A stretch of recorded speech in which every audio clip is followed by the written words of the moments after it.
मातृभूमि न्यूज, मातृभूमि की आवाज, मातृभूमि के लिए। જૂનાગઢના ભવનાથમાં મહાશિવરાત્રિના મેળાનો પ્રારંભ થતાં લાખો ભક્તોની હાજરી વચ્ચે મંદિર ખાતે ધ્વજારોહણ બાદ વિધિવત રીતે મેળાનો પ્રારંભ થતાં જ ભક્તોની ભીડ જોવા મળી। સમગ્ર ભવનાથ પંથક જાણે શિવમય માહોલમાં રંગાઈ ગયો હોય તેવો માહોલ બન્યો છે। હાલ સાધુ સંતોની લોકોની આસ્થાનું કેન્દ્ર ભવનાથના આ મેળામાં ભજન, ભોજન અને ભક્તિનો ત્રિવેણી સંગમ જોવા મળી રહ્યો છે। તમામ અન્ન ક્ષેત્રોમાં લાખો લોકો મહાપ્રસાદ લઈને ધન્યતા અનુભવે છે। મહાશિવરાત્રિનો મેળો એટલે જીવ અને શિવના મિલનનો સંગમ। કોઈ એકનો અવાજ કદાચ ના પહોંચે પણ લાખો ભક્તોના અવાજ સાંભળતા ભગવાન શિવને પણ નીચે આવવું પડે તેવા પ્રતાપી સંતો અને લોકોની ભક્તિમાં તાકાત હોય છે। આ સમયે ભગવાન શિવરાત્રિના મેળામાં લોકો વચ્ચે કોઈ પણ રૂપ લઈને આવે છે।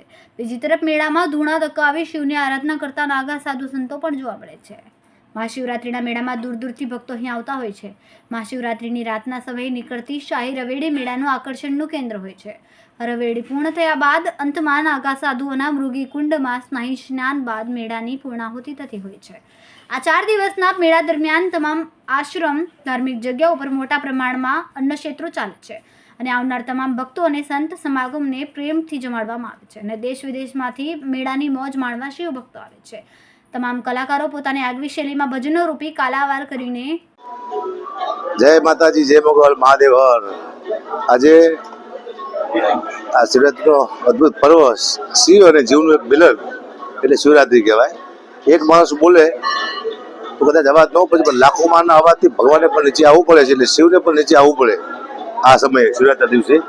તો શિવ અને જીવનું મિલન થવાનું છે। અહીંયા ઋષિ મુનિ માંડ સંતો અમારા મહેન્દ્રાનંદગીરી બાપુ, જગતગુરુ ગંગાચાર્ય, મહામંડલેશ્વર, જ્યાં મોજુન ગુફાની અંદર 24 કલાક પ્રસાદનું ભોજન, ભજન અને ભક્તિ બધું ચાલુ રહેશે।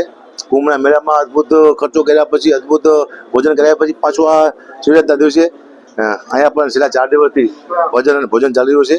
એટલે બાપુનો ધન્યવાદ દઉં છું કે આપ ઘણા બધા લોકોની સેવા બાપુ અહીંયા બેઠા બેઠા કરે છે। અને શિવરાત્રિમાં તો સંતવાણી 24 કલાક ચાલતી હોય। સંતવાણીનો મતલબ એ થાય છે કે અહીંયા એવા ઋષિ મુનિઓ પડ્યા છે જે લાખો વર્ષની તપસ્યા કરે છે, કરોડો વર્ષની તપસ્યા બેઠા છે જુનાગઢના ખોપરાની અંદર।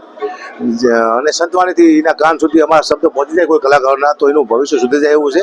કોઈ સિંહના રૂપમાં છે, કોઈ વાઘના રૂપમાં છે, કોઈ ચિત્તાના રૂપમાં છે, એવો અનેક સંતો મંતો છે, ઋષિ મુનિઓ છે, મનુષ્યના રૂપમાં છે। તમને ખ્યાલ ન આવે કયા રૂપમાં તમને મળશે। અહીંયા અશ્વત્થામા છે, અહીંયા ગોપીચંદ છે, અહીંયા ભરતરી છે, અહીંયા હરેક સંતો મંતો આપણને જોવા મળે છે। એટલે એવો અદ્ભુત નજારો છે, એવો અદ્ભુત દ્રશ્ય છે। હું તો બધાને વિનંતી કરું છું, હું તો પહેલી વાર આવ્યો છું શિવરાત્રિમાં, પણ બધાને વિનંતી કરું છું આખા દેશમાં કે એકવાર ચોક્કસ શિવરાત્રિના દિવસે જુનાગઢની ચોક્કસ મુલાકાત લેજો। કારણ કે આ જે સાધુ સંતો મળશે, જે પ્રેમ ભાવના, લાગણી અને સંતવાણી, ભજન અને ભોજન મળશે એવું બીજે ક્યાંય મળશે નહીં। બહુ મજા આવે છે। હું પહેલી વાર આવ્યો પણ મને એટલો આનંદ આવ્યો, કારણ કે આવા સાધુ સંતો લીધે હેઠળ મજા આવે છે। બેહવાની, રહેવાની, ખાવાની, જમવાની, પીવાની બધી રીતે મજા છે અહીંયા। અને અલગ અલગ સાધુ સંતો મળે છે, આશીર્વાદ મળે છે, બધાને આશીર્વાદ મળે છે। સૌ પ્રથમ તો સમસ્ત સનાતન હિન્દુ સંસ્કૃતિને જે ભાવ પ્રેમથી માનનાર છે તમામ પરિવારોને મહાશિવરાત્રિ પર્વ નિમિત્તે ખૂબ ખૂબ શુભેચ્છા વ્યક્ત કરું છું। આ ગરબા ગિરનારની અંદર આદિકાળ અનાદિકાળથી ચાલી આવતી પરંપરા એટલે મહાશિવરાત્રિ પર્વ, જે આપણા સનાતન સંસ્કૃતિના જે સંતો છે એ અહીંયા 5 દિવસનો એમનો આધ્યાત્મિક ઉત્સવ હોય છે।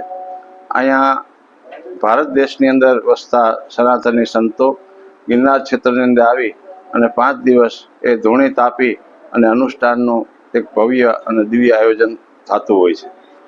આ ભાવ સાથે સનાતન પ્રેમની બધાય આ દર્શન, સંત દર્શન, સંતોના ભંડારાના દર્શન અને ભોજન અને ભજન, આવા ત્રિવેણી સંગમનો આ કાર્યક્રમ હોય છે। અને આની અંદર અનેક લોકો એ દર્શન કરી અને જીવન ધન્ય કરતા હોય છે। આ પર્વ સમયે અમે સદગુરુ ત્રિકમદાસ બાપુ અન્નક્ષેત્ર ભવનાથની અંદર જે પરમાત્મા ગિરનારી મહારાજની કૃપાથી ટુકડો ત્યાં હરી ઢોકળા એવા ભાવથી આ સેવા કાર્ય કરી રહ્યા છીએ।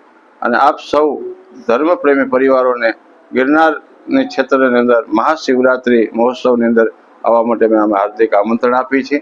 જય ગિરનારી, જય સિયારામ। ભગવાન શિવને રીઝાવવાના પ્રયાસ કરે છે। ખૂબ જ ટૂંકા સમયમાં માતૃભૂમિ ન્યૂઝ OTT પ્લેટફોર્મ અને મેગા સિટીમાં કેબલ નેટવર્ક સાથે જોડાઈ જશે. તો જોતા રહો માતૃભૂમિ ન્યૂઝ.